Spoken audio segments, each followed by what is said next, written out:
तहरीक इंसाफ का असम्बली को तहलील करने का मामला है। चेयरमैन तहरीक इंसाफ इमरान खान ने लीडरशिप का इजलास आज तलब कर लिया है। मौजूदा सियासी सूरत हाल और असम्बलियों की तहलील समेत दीगर अमूर पर मुशावरत होगी। इसी पर मजीद बात कर लेते हैं लियाकत अंसारी से। जी लियाकत, अहवाल बताएगा इस इजलास का।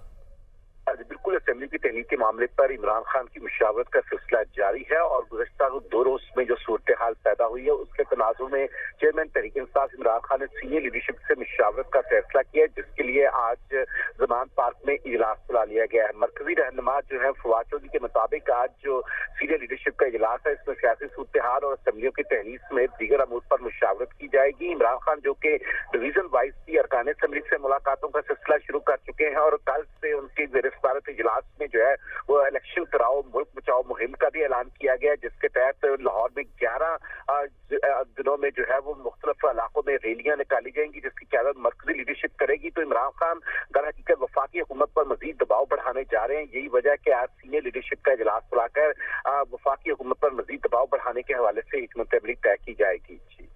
हिकमत अमली तय की जाएगी। बहुत शुक्रिया आपका।